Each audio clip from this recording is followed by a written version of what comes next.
kulikuwa na ndoto 6 zilizotuambia kudumu na chakula kikamilifu kabisa, chakula kilichohifadhiwa kwenye kanda.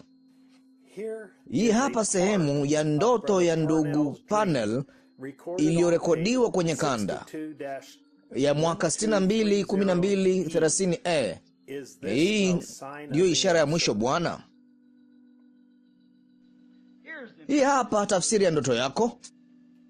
Basi ningelikwambia usiku ule, lakini niliondoka tu, kwa kuwa huyo Zipora na mwanamke mmoja kizee na mwanamke mwingine mkongwe kupindukia, hayo ni makanisa. Unaona? Na Zipora akiwa hasa mke wa Musa, Zipora. Na tunaona kwamba nilimwambia asimamie walipo hao, haidhuru ni wakale jinsi gani, yalikuwa ni madhehebu. Usisimamie kwao, wakati wao umekwisha.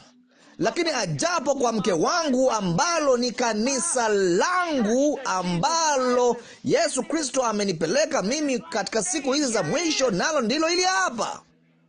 Simama hapo. Asante ndugu Branham, sisi ni sehemu ya kanisa lako ambalo Yesu alikutuma kwalo.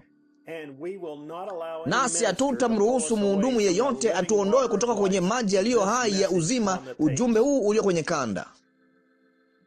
Habari za asubuhi. Leo ni Jumamosi tarehe 28 mwezi wa pili mwaka 2026. Sasa barua ya tai wanakusanyika pamoja kutoka maskani ya Branham.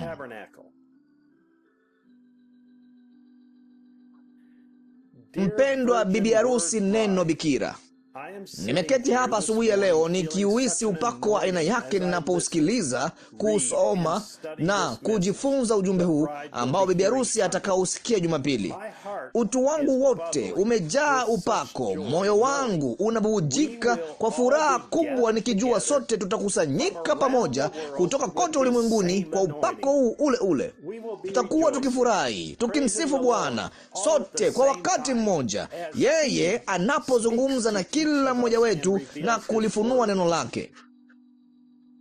Upako utakuwa mkubwa sana hivi kwamba kutakuwa na kupiga makelele na kupaza sauti. Haleluya, amina, jina la Bwana lisifiwe, kote ulimwenguni kwa wakati mmoja, tunapovumisha mbingu kwa sifa na kuabudu kwetu. Kitu gani kitakachotukia? Mungu atakuwa akimuunganisha na kuzungumza na bibi harusi wake. Tutakuwa jamii moja katika nia moja, kwa umoja, anapojifunua na kujidhihirisha mwenyewe kwetu. Hakuna mahali pa kuu zaidi unapoweza kwenda. Hakuna sauti kuu zaidi unayoweza kuisikia. Hakuna upako mkuu zaidi kuliko sauti ya Mungu ikizungumza nawe moja kwa moja kwenye kanda. Mungu amelilinda neno lake tangu mwanzo, na ameandaa mahali ambapo watoto wake wote wanaweza kwenda na kumsikia yeye akinena na kulifasiri neno lake mwenyewe. Mahali ambapo hakuna kubahatisha, hakuna kutumai, hakuna kushangaa. Ndiyo mahali palipoandaliwa na Mungu pa kuisikia Bwana asema hivi. Wakati hilo linapofunuliwa kwako, ni kama nuru kubwa ambayo imewashwa moyoni na nafsini mwako. Unapaza sauti, hili ndilo naliona, mimi ni mmoja na neno, mimi ni neno, mimi ndiye bibi harusi, nimewasili.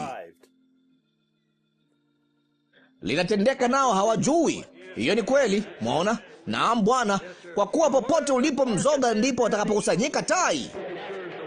Halisi tu kama ulimwengu. Naona hivyo ndivyo ilivyosema. Je, mzoga ni nini? Neno. Yeye ni neno, mzoga Kristo. Kristo ndani yako, yeye yule jana, leo na hata milele, jinsi ilivyo kweli.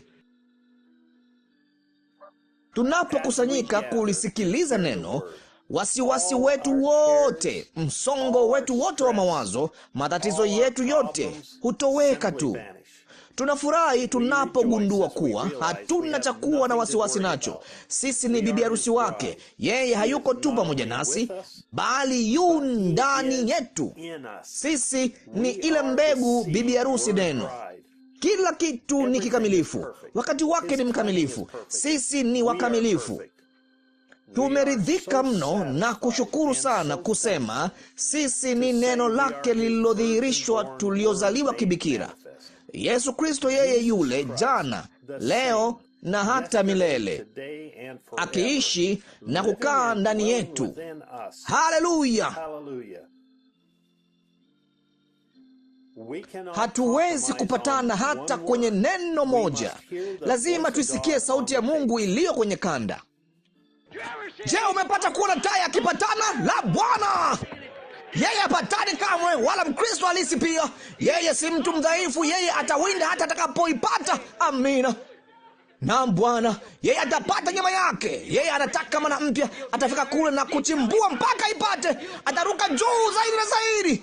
Iwapo haimo kwenye bonde hili, ataruka juu zaidi. Kadiri urukavyo juu, ndivyo unavyoweza kuona mbali zaidi. Kwa hivyo ni wakati wa tai wa siku hizi kuruka juu zaidi, wakichimbua kwenye ahadi za Mungu. Sikuishi kwa chakula cha mwewe kilichouawa miaka mingi iliyopita. Tokeni kwake. Kaa tayari, ewe bibi harusi. Tutaila mana hiyo mpya, tukiketi chini ya ule upako mkuu zaidi uliopo. Jumapili hii saa 6 mchana, masaa ya Jeffersonville. Ni saa 2 usiku Afrika Mashariki. Tunaposikia 65-0218, ile mbegu haitarithi pamoja na kapi. Tunawaalika bibi harusi kutoka kote ulimwenguni kuungana nasi kula kwenye njia kamilifu ya Mungu iliyoandaliwa kwa ajili ya siku hii. Mahali pekee ambapo bibi harusi anaweza kusema amina kwa kila neno, ambapo upako mkuu wa Roho Mtakatifu unaponena na kumkamilisha bibi harusi wake kwa kubonyeza play na kusikia na kulipokea neno lake. Ndugu Joseph Branham. Maandiko: Mathayo sura 24 mstari wa 24, Luka sura 17 mstari wa 30, Yohana sura ya 5 mstari wa 24, Yohana sura ya 14 mstari wa 12, Warumi sura ya 8 mstari wa 1, Wagalatia sura ya 4 mstari wa 27 hadi wa 31, Waebrania sura ya 13 mstari wa 8, waraka wa kwanza wa Yohana sura ya 5 mstari wa 7, Ufunuo sura ya 10 yote, Malaki sura ya 4 yote. Taarifa: mfumo wa kwenda sambamba na sauti utapatikana sasa hivi kwenye video zote mpya kwa lugha kadhaa. Mfumo huu unapatikana kwenye video kila wiki, ikiwa na neno mfumo wa kwenda sambamba na sauti. Na mfumo huu wa kwenda sambamba na audio inafanana sana na video kama hii, na inasaidia katika mfumo wa kwenda sambamba na mfumo mpya wa AI. Tafadhali bonyeza mfumo wa kuseti na uweze kuweka mfumo wa kwenda sambamba na audio katika lugha unayohitaji kusikiliza. Mfano kama unavyoona hapo. Unabadilisha lugha, kisha audio itakuwa inasikika kwa lugha uliochagua. Hivi sasa karibu lugha 12 zinapatikana, ila baadaye lugha zingine za ulimwenguni zitapatikana. Bonyeza alama ya kengele na usubscribe kwenye channel hii. Maandiko yatapatikana kwa ajili ya mfumo unaoendelea. Na huyu ni ndugu David Erickson. Hadi wakati mwingine, Mungu akubariki na shalom.